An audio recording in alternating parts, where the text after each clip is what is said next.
ओम शांति। 28 अगस्त 2024 के ईश्वरीय महावाक्य। पहले एक नज़र मुरली के मुख्य पॉइंट पर। बाबा ने कहा, अज्ञान के कारण तुम्हारी आत्मा डल हो गई है। हीरे में चमक होती है ना, पत्थर में चमक नहीं होती, इसलिए कहा जाता है पत्थर मिसल डल हो गई है। फिर जागती है तो कहा जाता है यह जैसे पारसमणि है। अब अज्ञान के कारण आत्मा की ज्योति डिम हो गई है। हम आत्मा है, बाप के बच्चे हैं। यह सारा ज्ञान था, वह फिर धीरे धीरे निकल गया है। निकलता निकलता आखिर कुछ नहीं रहता तो कहेंगे अज्ञान। तुम भी अज्ञानी थे, अब ज्ञान के सागर से ज्ञानी बनते जाते हो। बाप कहते हैं मुझे याद करो तो लाइट आ जाएगी, फिर तुम ज्ञानवान बन जाएंगे। बाप की पढ़ाई से हमारी ज्योति जग गई है। इनको ही सच्ची सच्ची दीपावली कहा जाता है।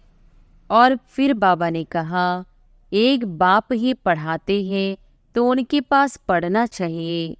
बाप अनायास ही आ जाते हैं, ढिंडोरा थोड़ी ही पीटते हैं कि मैं आ रहा हूँ। गांव गांव से कितने ढेर आते हैं। यह आत्माओं और परमात्मा का मेला एक ही बार लगता है, संगम युग पर ही आते हैं। जिनकी ज्योति जगाते हैं वह फिर जाकर औरों की ज्योति जगाते हैं। संगम पर ही आकर इस शरीर का लोन लेता हूँ, अर्थात प्रकृति का आधार लेता हूँ। गीता में भी यह अक्षर है और कोई शास्त्र का नाम बाबा नहीं लेते हैं। एक ही गीता है, यह है ही राजयोग की पढ़ाई। इसको ही ज्ञान कहा जाता है। वेद शास्त्र को कहा जाता है भक्ति, ज्ञान नहीं। और फिर लास्ट में बाबा ने कहा, कर्मेंद्रियां वश तब होगी जब योग में तुम पक्के होंगे। कर्मेंद्रियां शांत हो जाएंगी, इसमें बड़ी मेहनत है। आत्मा पवित्र होती है तो आयु भी बड़ी हो जाती है। हेल्थ, वेल्थ और हैप्पीनेस सब मिल जाती है। तुम 84 की कहानी बताओ तो बहुत खुश हो जाएंगे। चित्र पॉकेट में पड़ा हो, तुम किसको भी समझा सकते हो। शुरू से जिसने शिव की भक्ति की होगी वह सुनते रहेंगे, खुश होते रहेंगे। तुम समझ जाएंगे यह हमारे कुल का है। वैशालय और शिवालय किसको कहा जाता है, इस टॉपिक पर हम परमपिता परमात्मा की जीवन कहानी बता सकते हैं। लक्ष्मी नारायण के 84 जन्मों की कहानी, यह भी टॉपिक है। विश्व में शांति कैसे थी, फिर अशांति कैसे हुई, अब फिर शांति कैसे स्थापन हो रही है, यह भी टॉपिक है। और अब सुनते हैं महावाक्यों को विस्तार से। मुरली का सार। मीठे बच्चे, तुम जितना बाप को याद करेंगे उतना आत्मा में लाइट आएगी। ज्ञानवान आत्मा चमकीली बन जाती है। प्रश्न है, माया किन बच्चों को जरा भी तंग नहीं कर सकती? उत्तर है, जो पक्के योगी है, जिन्होंने योग बल से अपनी सर्व कर्मेंद्रियों को शीतल बनाया है, जो योग में ही रहने की मेहनत करते हैं, उन्हें माया जरा भी तंग नहीं कर सकती। जब तुम पक्के योगी बन जाएंगे तब लायक बनेंगे। लायक बनने के लिए प्योरिटी फर्स्ट है। ओम शांति। मीठे मीठे बच्चों को बाप बैठ समझाते हैं, अज्ञान के कारण तुम्हारी आत्मा डल हो गई है। हीरे में चमक होती है ना, पत्थर में चमक नहीं होती, इसलिए कहा जाता है पत्थर मिसल डल हो गई है। फिर जागती है तो कहा जाता है यह जैसे पारसमणि है। अब अज्ञान के कारण आत्मा की ज्योति डिम हो गई है, काली नहीं होती है। नाम यह रखा हुआ है। आत्मा सबकी एक जैसी होती है। शरीरों की बनावट अनेक प्रकार की होती है, आत्मा तो एक ही है। अब तुम समझते हो, हम आत्मा है, बाप के बच्चे हैं। यह सारा ज्ञान था, वह फिर धीरे धीरे निकल गया है। निकलता निकलता आखिर कुछ नहीं रहता, तो कहेंगे अज्ञान। तुम भी अज्ञानी थे, अब ज्ञान के सागर से ज्ञानी बनते जाते हो। आत्मा तो बहुत सूक्ष्म है, इन आँखों से देखने में नहीं आती। बाप आकर समझाते हैं, बच्चों को नॉलेजफुल बनाते हैं, तब सुजाग होते हो। घर घर में सोजरा हो जाता है। अभी घर घर में अंधियारा है, अर्थात आत्मा डिम हो गई है। अब बाप कहते हैं, मुझे याद करो तो लाइट आ जाएगी, फिर तुम ज्ञानवान बन जाएंगे। बाप किसकी ग्लानि नहीं करते हैं, यह तो ड्रामा का राज समझाते हैं। बच्चों को कहा है ना, यह तो सब मूढ़मती हो गए हैं। कौन कहते हैं, बाप बच्चे तुम्हारी कितनी सुंदर बुद्धि बनी थी श्रीमत पर। अभी तुम फील करते हो ना, तुम्हें ज्ञान मिला है। ज्ञान को पढ़ाई कहा जाता है। बाप की पढ़ाई से हमारी ज्योति जग गई है। इनको ही सच्ची सच्ची दीपावली कहा जाता है। छोटेपन में मिट्टी के दीपक में तेल डाल ज्योति जगाते थे, वह तो रस्म चलती रहती है, उनसे कोई दीपावली नहीं होती। यह तो आत्मा जो अंदर है वह डिम हो गई है, उनकी ज्योति आकर बाप जगाते हैं। बच्चों को आकर नॉलेज देते हैं, पढ़ाते हैं। स्कूल में टीचर पढ़ाते हैं ना, वह है हद की नॉलेज, यह है बेहद की नॉलेज। कोई साधु संत भी पढ़ाते हैं क्या? रचयिता और रचना के आदि मध्य और अंत की नॉलेज कब सुनी? कभी कोई ने आकर पढ़ाई? जाकर देखो, कहाँ यह नॉलेज पढ़ाते हैं। सिर्फ एक बाप ही पढ़ाते हैं, तो उनके पास पढ़ना चाहिए। बाप अनायास ही आ जाते हैं, ढिंडोरा थोड़ी पीटते हैं कि मैं आ रहा हूँ। अनायास ही आकर प्रवेश करते हैं। वह आवाज़ तो कर ही नहीं सकते जब तक उनको ऑर्गस न मिले। आत्मा भी ऑर्गस बिगर आवाज़ नहीं कर सकती। शरीर में जब आई है तब आवाज़ करती है। तुम समझाओ तो कोई मानेंगे नहीं। बच्चों को जब यह नॉलेज दी जाती है तब समझते हैं, यह नॉलेज एक बाप के सिवाय कोई दे न सके। विनाश का साक्षात्कार भी कोई चाहते थोड़ी है, यह बाप ही आकर कराते हैं। ड्रामानुसार पुरानी दुनिया अब खत्म होनी है, नई दुनिया स्थापन हो रही है। जिनको बाप से नॉलेज लेनी है वह आते रहते हैं। कितनों को ज्ञान दिया होगा, अनगिनत गांव-गांव से कितने ढेर आते हैं। यह आत्माओं और परमात्मा का मेला एक ही बार लगता है, संगम युग पर ही आते हैं। बाप आकर नई दुनिया स्थापन करते हैं। जिनकी ज्योति जगाते हैं वह फिर जाकर औरों की ज्योति जगाते हैं। अभी तुम सबको वापिस जाना है, इसमें बुद्धि से काम लेना होता है। भक्ति मार्ग में तो है अंधियारा, ज्ञान देने वाला तो एक बाप चाहिए, वह आते ही है संगम पर। पुरानी दुनिया में ज्ञान मिल न सके, मनुष्यों के ख्याल में है अभी तो 40,000 वर्ष पड़े हैं, बिल्कुल ही घोर अंधियारे में है। समझते हैं 40,000 वर्ष बाद भगवान आएगा, जरूर आकर ज्ञान दे, सदगति करेंगे।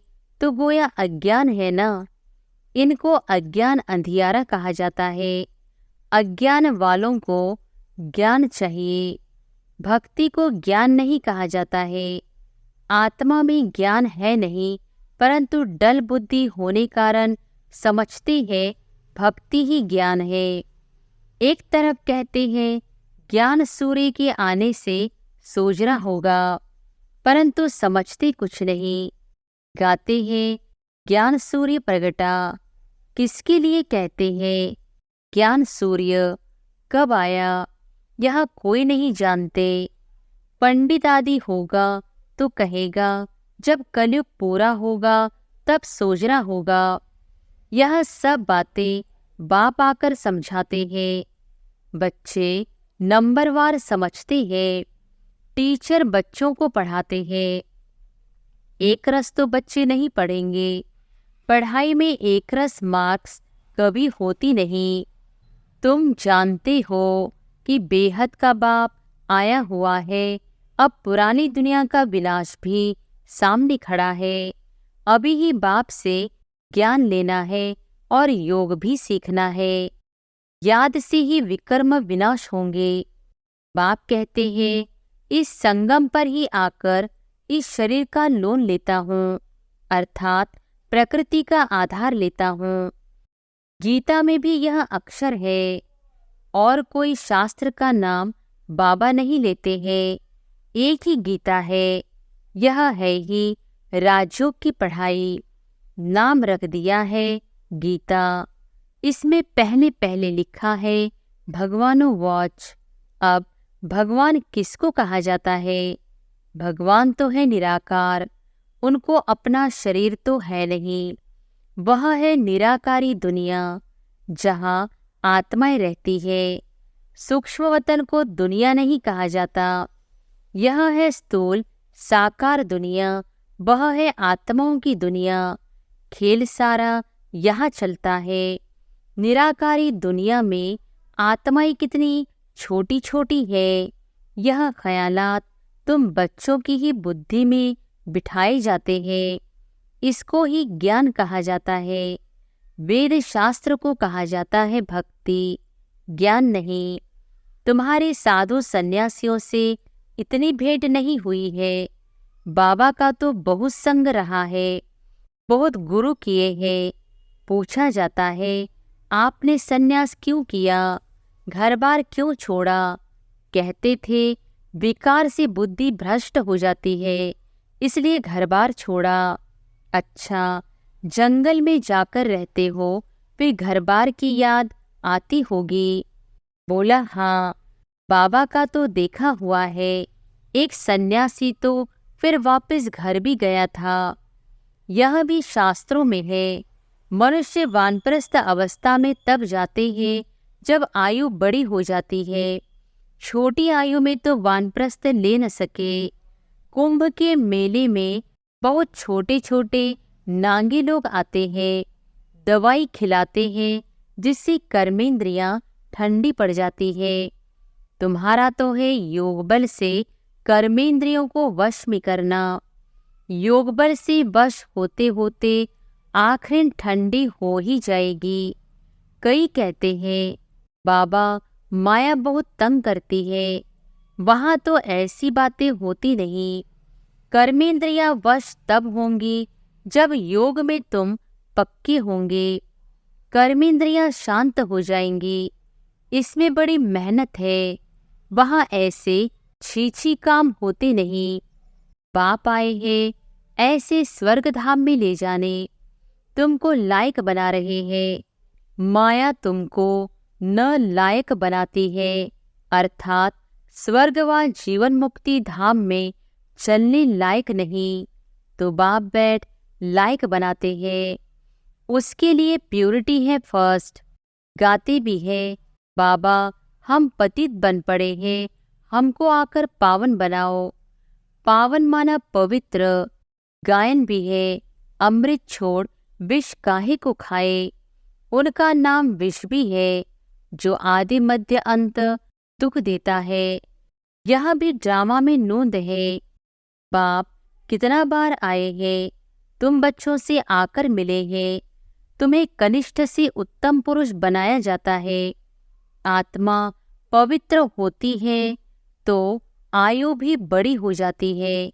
हेल्थ, वेल्थ और हैप्पीनेस सब मिल जाती है। यह भी तुम बोर्ड पर लिख सकते हो। Health, wealth, happiness for 21 generation 1 second. बाप से यह वर्षा मिलता है 21 जन्मों के लिए। कई बच्चे बोर्ड लगाने से भी डरते हैं। बोर्ड तो सबके घर पर रहता ही है। तुम सर्जन के बच्चे हो ना, तुमको हेल्थ, वेल्थ, हैप्पीनेस सब मिलती है, तो तुम फिर औरों को दे सकते हो, तो क्यों नहीं बोर्ड पर लिख देते हो। तो मनुष्य आकर समझे कि भारत में आज से 5000 वर्ष पहले हेल्थ, वेल्थ थी, पवित्रता भी थी। बेहद के बाप का वर्षा 1 सेकंड में तुम्हारे पास बहुत आएंगे। तुम बैठ समझाओ, यही भारत सोने की चिड़िया थी, इन्हों का राज्य था, फिर यह कहाँ गए। 84 जन्म पहले यह लेंगे, यह नंबर 1 है ना, यही फिर लास्ट में आते हैं। बाप कहते हैं अब तुम्हारा 84 का चक्र पूरा हुआ, फिर शुरू होना है। बेहद का बाप ही आकर यह पद प्राप्त कराते हैं। सिर्फ कहते हैं तुम मुझे याद करो तो पावन बन जाएंगे। 84 जन्मों को जानकर बाप से वर्षा लेना है, परंतु पढ़ाई तो चाहिए ना। तुमको कहा जाता है स्वदर्शन चक्रधारी, नया तो कोई समझ न सके।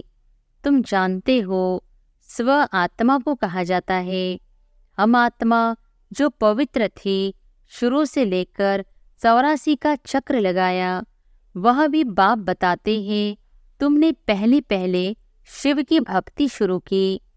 तुम तो अव्यभिचारी भक्त थे, बाप के सिवाय कोई समझा न सके। बाप कहते हैं मीठे मीठे बच्चों, तुमने पहले पहले यह जन्म लिया। कोई साहूकार होगा तो कहेंगे ना कि आगे जन्म में इसने ऐसा कर्म किया है। कोई रोगी होगा तो कहेंगे पिछले कर्म का हिसाब किताब है। अच्छा, इन लक्ष्मी नारायण ने कौन सी कर्म किए, यह बाप बैठ समझाते हैं। इनके 84 जन्म पूरे हुए, फिर फर्स्ट नंबर में आना है। भगवान संगम युग पर ही आकर राजयोग सिखलाते हैं। अभी तुम समझ रहे हो कि बाबा हमें राजयोग सिखला रहे हैं, फिर भी तुम भूल जाएंगे। कर्म, अकर्म और विकर्म की गुह्य गति भी बाप ने समझाई है। रावण राज्य में तुम्हारे कर्म विकर्म हो जाते हैं, वहाँ कर्म अकर्म होते हैं। वहाँ रावण राज्य ही नहीं, विकार होता नहीं, वहाँ है ही योग बल। जबकि योग बल से हम विश्व के मालिक बनते हैं, तो जरूर पवित्र दुनिया भी चाहिए। पुरानी दुनिया को अपवित्र, नई दुनिया को पवित्र दुनिया कहा जाता है। वह है वाइसलेस वर्ल्ड, यह है विशेष वर्ल्ड। बाप ही आकर वैशाली को शिवालय बनाते हैं। सतयुग है शिवालय। शिव बाबा आकर तुमको सतयुग के लिए लायक बना रहे हैं। लक्ष्मी नारायण के मंदिर में जाकर तुम पूछ सकते हो, आपको मालूम है इन्होंने यह पद कैसी पाया, विश्व के मालिक कैसी बने। बाप कहते हैं तुम नहीं जानते हो, हम जानते हैं। तुम बाप के बच्चे ही कह सकते हो कि हम आपको बता सकते हैं इन्होंने यह पद कैसी पाया। इन्होंने ही पूरे 84 जन्म लिए। फिर पुरुषोत्तम संगम युग पर आकर बाप ने राजयोग सिखलाया है और राजाई दी है। उसके पहले नंबर 1 पतित थे, फिर नंबर 1 पावन बने। सारी राजधानी है ना, तुम्हारे चित्रों में सब क्लियर है। इन्हों को राजयोग किसने सिखलाया। ऊंचते ऊंचे है ही परमात्मा, देवताएं तो सिखला न सके, भगवान ही सिखलाते हैं, जिसको नॉलेजफुल कहा जाता है। बाप, टीचर, सदगुरु भी कहा जाता है। यह सब बातें वही समझ सकते हैं जिसने शुरू से शिव की भक्ति की होगी। मंदिर बनाने वालों से तुम पूछो, आपने यह मंदिर बनाया है, इन्होंने यह पद कैसे पाया, इन्हों का राज्य कब था, फिर यह कहाँ गए, अब यह कहाँ है। तुम 84 की कहानी बताओ तो बहुत खुश हो जाएंगे। चित्र पॉकेट में पड़ा हो, तुम किसको भी समझा सकते हो। शुरू से जिसने शिव की भक्ति की होगी वह सुनते रहेंगे, खुश होते रहेंगे। तुम समझ जाएंगे यह हमारे कुल का है। दिन प्रतिदिन बाबा बहुत सहज युक्तियां बतलाते हैं। तुमको अब समझ मिली है, परमपिता परमात्मा ही सर्व का सद्गति दाता है। 21 जन्मों के लिए सतयुगी बादशाही मिल जाती है। 21 जन्मों का वर्षा इस पढ़ाई से ही मिलता है। टॉपिक भी बहुत है। वैश्यालय और शिवालय किसको कहा जाता है? इस टॉपिक पर हम परमपिता परमात्मा की जीवन कहानी बता सकते हैं।